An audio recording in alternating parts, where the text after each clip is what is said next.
हमारा क्या होगा? हमें किस गति प्राप्ति होगी? मुक्ति क्या है? मुक्ति कैसे मिलती है? भगवत प्राप्ति क्या है? हमें भगवत प्राप्ति होगी या नहीं? भगवत प्राप्ति कैसे होती है? प्रेम क्या है? प्रेम प्राप्ति कैसे होती है?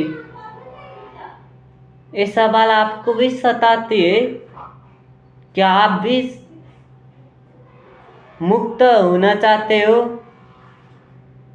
पार स्वतंत्र परम शक्तिशाली, कोई भी शक्ति कंट्रोल न कर सके, ऐसे ताकतवर बनना चाहते हो? तो आइए, हमने चैनल खोला ही इसलिए कि हम आपको इस मार्ग में सहायता कर सके, आपका उलझने सुलझा सके, आपकी जिज्ञासाएं शांत कर सके, आपकी दुविधाएं दूर कर सके। इस चैनल का उद्देश्य यही है। यह हमारी अभाग्य होगी यदि हम आप में से किसी का भी जीवन का इस यात्रा में कुछ काम आ सके, आपके जीवन की उद्धार में, आपकी प्रगति में हम आपको काम आ सके, तो हमारी ये बहुत बड़ी सौभाग्य होगी। तो आइए, आज हम इस चैनल के पहला अध्याय में मुक्ति के बारे में विशेष चर्चा करते हैं। मुक्त आत्मा क्या है? मुक्त किसे कहते हैं? तो मुक्त उसे ही कहीं कहते हैं जो किसी भी बंधन से परे हो, कोई भी शक्ति जिसमें लगाम न रख सके। किसी में कंट्रोल तभी किया जा सकता है जिसका कमजोरी हो, तो उस कमजोरी को यूज करके हम किसी भी चीज़ों में कंट्रोल बना सकते हैं, किसी भी शक्ति को नियंत्रित कर सकते हैं। तो जिसमें कोई कमियां ना हो, जो किसी भी चीज़ों में निर्भर ना रहता हो, इसे पार मुक्त स्वच्छंद आत्मा को कोई भी शक्ति नियंत्रण ना कर सकती है। वो परम शक्तिशाली हो जाता है जो मुक्त होता है। तो इसने मुक्ति सबसे बड़ा कहा गया है। हमारा शास्त्र में सारे सनातनीय मुक्ति के पीछे इसलिए पढ़ते हैं क्योंकि वो परम शक्तिशाली बनना चाहते हैं। वो जीवन मरण दुख सुख रोग गर्मी सर्दी सारे बंधनों से, सारे कमजोरियों से मुक्त होना चाहते हैं। एक मुक्त गृहस्थ कैसा होता है? तो गृहस्थ में रहकर एक मुक्त आत्मा खुद को एक किरदार का कैरेक्टर मान के खुद का रोल प्ले करता है।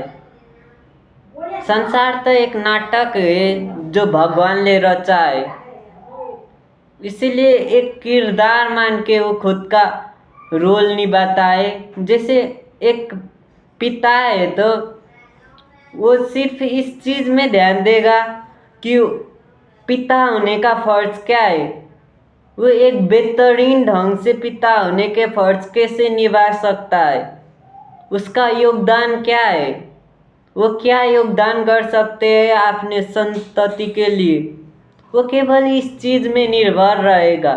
उसने बहुत मेहनत कर लिया अपने संतान के लिए, लेकिन संतान बिगड़ गए, दुर्व्यवहार में फंस गए, उनके अपेक्षा में खड़ो न उतर सके, तो उन्हें इस बात की चिंता नहीं होती है कि संतान बिगड़ गए। उन्हें केवल इसमें ध्यान होती है कि उन्होंने अपने रिस्पॉन्सिबिलिटी ढंग से पूरा किया। इसी बात से खुश हो जाते हो। संतान बिगड़ जाए कैसा रिजल्ट आए, रिजल्ट है ना संतान बिगड़ गए, पर इसमें निर्भर ना होते क्योंकि वो केवल कर्म में डिपेंड होते, अपने कर्तव्य कर्म में, अपने नियंत्रण कर्म में फल भगवान को अर्पण कर देते। ऐसे मुक्त आत्मा गृहस्थी करते। जैसे पति पत्नी के रिश्ता, एक पति है तो पति का किरदार निभाता है मुक्त आत्मा। जैसे वो पति है, उसका क्या योगदान है अपनी पत्नी प्रति, अपनी जिम्मेदारियां निभाता है। पत्नी उसे कड़वी बोले, उसे गाली करे, उससे नफरत करे, इस चीज से वो स्वतंत्र होता है, इस चीज से व्यथित नहीं होता है। वो केवल अपने धर्म में अडिग रहता है। पति का धर्म क्या है? पत्नी का पालन करना, पत्नी को खुश रखना, पत्नी की इच्छाएं पूरा करना, पत्नी के नखरे उठाना। तो वो केवल इस चीज में निर्भर होता है।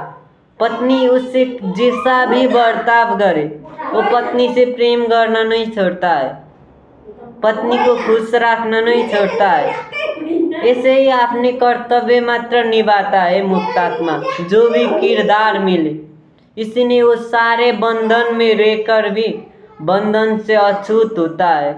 सारे गृहस्थी सांसारिक चीजों में संलग्न होके भी इन सारे चीजों से मुक्त होता है। ऐसे ही एक मुक्त आत्मा अपने गृहस्थी धर्म, अपने सांसारिक धर्म पालन कर सकता है।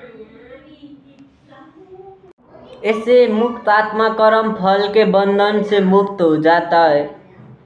उसमें ना पुण्य कर्म काम आती है, ना पाप कर्म काम आती है। वो स्वच्छंद हो जाता है इन कर्म फल के बंधन से, क्योंकि वो फल से बंधता ही नहीं है, बस कर्म करता है। जैसे गीता में कृष्ण ने कहा है ना, फल की इच्छा मुझ में अर्पण करो पार्थ, तुम अपने कर्तव्य में ध्यान दो। ऐसे ही मुक्त आत्मा भी यही कृष्ण के बाणी में अड़िग रहकर अपने कर्तव्य धर्म पालन करते हैं। इसीलिए वो संसार में रहकर भी संसार से मुक्त हो जाते हैं। यदि कोई भी इंसान ऐसे ही कार्य करता है, सारे फल की इच्छा त्याग के, सारे रिश्ता, सारे कर्तव्य, सारे धर्म पालन करता है, तो उस स्वतः ही मुक्त हो जाता है। जीवन ऐसा है कि तुम जैसा प्रयास करोगे वैसा ही बन जाओगे। जैसे सोचोगे, जैसी बनने की प्रयासरत रहोगे, उस स्वतः ही बनोगे। क्योंकि गीता में कृष्ण ने कहा है, जो जिसका चिंतन करता है, जो जैसा चिंतन करता है, मैं उसे वैसा ही प्रदान करता हूँ। जैसे कोई देवता को पूजा करता है तो उसे देवता से मिलाता हूँ, कोई मुक्ति की इच्छा करता है उसे मुक्ति दिलाता हूँ। भगवान ने संसार ही ऐसे ही बनाया है।